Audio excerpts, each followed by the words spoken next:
Have you ever found yourself doing something or believing something without quite knowing why? It happens more often than we think. Our minds are powerful. They work constantly, even when we are not paying attention. Sometimes they play little tricks on us. These tricks are not mean. They are often trying to help us, but they can lead us to see the world in a slightly tilted way. I remember a small, funny incident from my own life. For years I was convinced I disliked olives. I would pick them out of salads. I would avoid them on pizzas. The very thought of an olive made me wrinkle my nose ever so slightly. Then one evening I was at a dinner party. The host, a dear friend, had prepared a wonderful Greek salad. It was full of olives. To be polite, I decided to try just one. I braced myself for the taste I was sure I hated, but something strange happened. The olive tasted good.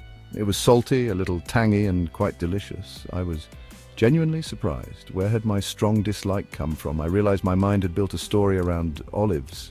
Perhaps a single bad experience as a child had cemented this idea. My brain, trying to be efficient, simply stuck with that old information without re-evaluating it for decades. This small olive incident made me think more deeply. How many other truths in my life were simply old stories my mind had decided were facts? Our brains are designed to make quick judgments. This is often very useful. It helps us navigate a complex world quickly.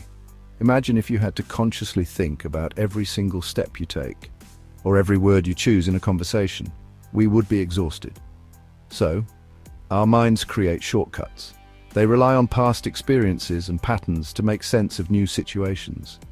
This is mostly a good thing, a sign of an efficient system at work. But these shortcuts can sometimes lead us astray. They can make us believe things that are not entirely accurate. They can make us see patterns that are not really there. It is like wearing glasses with a slight prescription error. You can still see, but things are not perfectly clear. Recognizing these mental shortcuts, these little tricks of the mind, is the first step. It is the first step towards understanding ourselves better. It is about learning how our own thinking works. This understanding can help us make better decisions. It can help us see the world and ourselves with greater clarity. Our brain has two main ways of thinking. Think of them as two systems. System one is fast, it is automatic and intuitive. It works without much effort from us. This is the system that recognizes a friend's face in a crowd. It is the system that allows you to drive a familiar route without thinking about every turn. System one is always on. It processes information quickly. It makes snap judgments.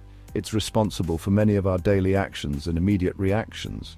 It's our brain's autopilot mode, designed for speed and efficiency in a world that often demands quick responses from us.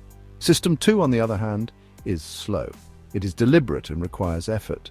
This is the system you use when solving a difficult math problem or when you're learning a new skill. System 2 needs concentration. It is analytical. It can check the work of System 1. However, System 2 is also a bit lazy. It prefers to let System 1 handle things if possible. This is because System 2 uses a lot of mental energy. Our brains, being energy-conscious organs, try to conserve this energy. So we often rely heavily on the quick, effortless thinking of System 1, sometimes more than we should. Because System 1 is so fast and automatic, its workings are often hidden from our conscious awareness. It makes connections, it jumps to conclusions. It does all this behind the scenes. Imagine you meet someone new. Within seconds, you might have a gut feeling about them. This feeling often comes from System 1. It has rapidly processed subtle cues, their facial expression, their tone of voice, perhaps even a slight resemblance to someone you knew in the past. This quick assessment can be helpful, but it can also be based on incomplete information or even biases that we are not aware we hold. These mental shortcuts or heuristics are System 1's tools. They are rules of thumb that help us make sense of the world quickly. For example, if something is easy to recall, we tend to think it is more common or important. This is called the availability heuristic. If we recently heard news about a plane crash, we might feel more anxious about flying, even if flying is statistically very safe. Our mind is not trying to trick us maliciously. It is simply using its default programming designed for survival and quick decision-making, a relic of times when swift action was often more crucial than perfect accuracy. One of the most common ways our mind plays tricks on us is through something called confirmation bias. This is a very human tendency. It means we tend to look for interpret, and remember information that confirms what we already believe. At the same time, we often ignore or downplay information that challenges our existing beliefs. It is like wearing special glasses that only highlight things that agree with us. This happens unconsciously. We are not usually aware that we are filtering information in this way. It feels like we are being objective, but our brain is quietly guiding our attention. Imagine you believe a certain political party is the best. You are more likely to read news articles that praise that party. You will probably click on links that support your views. If you see an article that criticizes your preferred party, you might skim it quickly, or you might find reasons to dismiss it as biased or untrue. This is confirmation bias at work. It strengthens your existing beliefs. It makes you feel more certain that you are right, but it also means you might be missing out on important information or different perspectives that could give you a more balanced view. This bias affects many areas of our lives. Think about a detective who has an early suspect in a case. The detective might then unconsciously look for clues that point to that suspect. They might interpret ambiguous evidence in a way that fits their theory. This can be dangerous, as it could lead to overlooking other possibilities or even accusing an innocent person. In our personal relationships, if we believe a friend is unreliable, we might notice every time they are late. We might forget all the times they were on time or went out of their way to help us. Our belief shapes what we see. Confirmation bias is not about being unintelligent or stubborn. It is a natural feature of how our minds process information. Our brains like consistency. They like to feel that our view of the world is correct and stable. Challenging our beliefs can be uncomfortable. It requires effort from System 2, our slower, more analytical thinking. So System 1 often takes the easier path of reinforcing what we already think. Understanding this bias is crucial. It helps us to be more open-minded. It encourages us to actively seek out different viewpoints, even if it feels a little uncomfortable at first. Another fascinating mind trick is called anchoring bias. This happens when we rely too heavily on the first piece of information offered when making decisions. This first piece of information acts like an anchor. Once the anchor is set, our subsequent judgments and decisions tend to stay close to it. Even if the anchor is not particularly relevant or accurate, it still has a powerful pull on our thinking. This is a subtle but very effective way our mind can be influenced without us realizing it is happening. We think we are making a rational choice, but an earlier number might be quietly shaping our conclusion. Consider shopping for a new television. You see one model priced at $2,000. Then right next to it, you see another model, very similar, priced at $1,500. Suddenly, the $1,500 television seems like a great deal. The initial $2,000 price acted as an anchor. Your brain used it as a reference point. If you had first seen a television priced at $1,000, then the $1,500 one might not have seemed so attractive. Retailers often use this strategy. They might show a very high original price, then offer a discounted price, making the discount seem larger and more appealing than it might otherwise be. Anchoring does not just happen with prices. It can affect negotiations. If you are negotiating a salary, the first number mentioned often sets the range for the rest of the discussion. If the employer offers a low starting salary, it can be hard to negotiate significantly higher, even if your skills are worth more. Your mind gets anchored to that initial figure. Anchoring can also influence our estimates. If I ask you whether the population of a city is more or less than 5 million, and then ask you to guess the population, your guess will likely be closer to 5 million than if I had initially asked if it was more or less than 500,000. This bias works because our System 1 thinking grabs onto the first piece of information. It uses it as a starting point. Adjusting away from that anchor requires effort from System 2. And as we know, System 2 can be lazy, so the adjustment is often insufficient. To combat anchoring, it helps to be aware of it. When you see an initial number or piece of information, question its relevance. Try to consider other starting points before making your decision. Actively seek out different information to broaden your perspective and avoid being pulled too strongly by that first anchor. Section 5. The Invisible Architect. Habits forming in the shadows. Our minds are brilliant at creating habits. Habits are actions or thoughts that we repeat so often they become automatic. We do them without much conscious thought. Think about brushing your teeth in the morning or driving your usual route to work. You probably do not think about every step. Your brain has learned the pattern. It runs the program on autopilot. This is incredibly efficient. It frees up our mental energy for other more complex tasks. If we had to consciously decide every tiny action, we would be overwhelmed very quickly.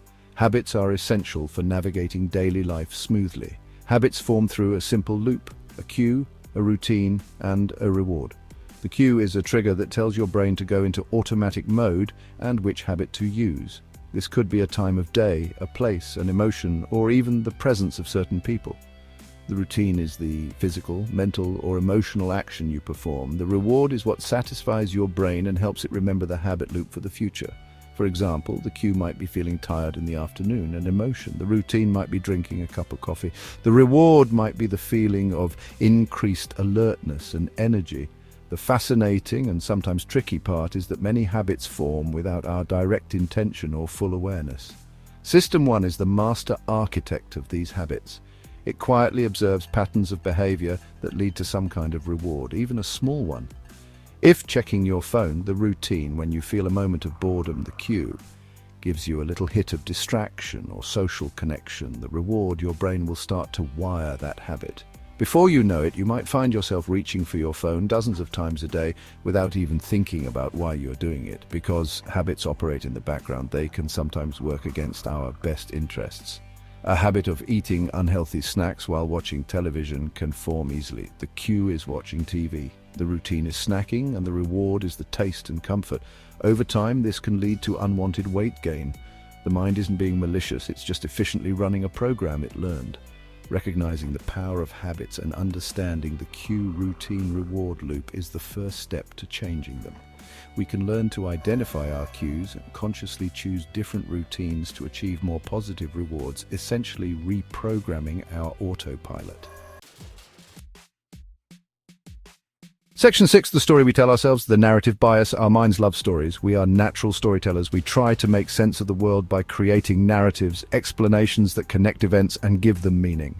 This is known as the narrative bias. We tend to prefer information that is presented as a story with a clear cause and effect, rather than just a list of random facts. Stories are easier for our brains to understand and remember. They provide a sense of order and coherence in what can often seem like a chaotic world. This ability to create narratives helps us learn from the past and predict the future. However, this love for stories can also lead us astray. Sometimes, we create stories that are too simple. We might see patterns and connections where none truly exist. We might overlook complexities or random chance because they do not fit neatly into our preferred narrative. For example, if a company's stock price goes up for 3 days in a row, we might create a story about how the company is doing brilliantly and its success is guaranteed. We might ignore other factors like general market trends or even just random fluctuations. Our desire for a good story can make us overconfident in our predictions. Think about how we remember our own lives. We often create a life story, a narrative that links our past experiences into a coherent whole. This story helps us understand who we are, but this story is also selective. We tend to emphasize certain events and downplay others. We might remember our successes more vividly than our failures, or vice versa, depending on the narrative we have constructed about ourselves. This is not necessarily a bad thing. Our life story can give us strength and purpose, but it is important to remember that it is a story, an interpretation, not a perfect recording of objective facts. The media often uses narrative bias to make news more engaging. A story about a single individual overcoming adversity is often more compelling than statistics about a widespread problem. While these individual stories can be powerful and inspiring, they might not always give us the full picture. We need to be aware of our mind's preference for neat narratives. We should try to question the stories we hear and the stories we tell ourselves. Are they based on solid evidence? Are there other possible explanations? By doing this, we can avoid being misled by overly simplistic or incomplete accounts of reality. Section 7, Waking Up, the Gentle Power of Mindfulness.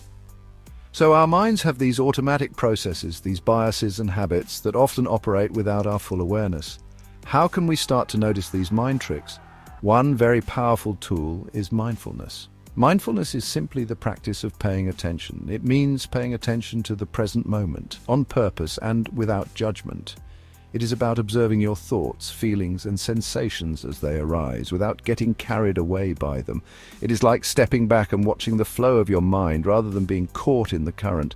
This practice can sound simple, but it has profound effects. When you practice mindfulness, you begin to create a little space between yourself and your thoughts. You start to see that your thoughts are just thoughts.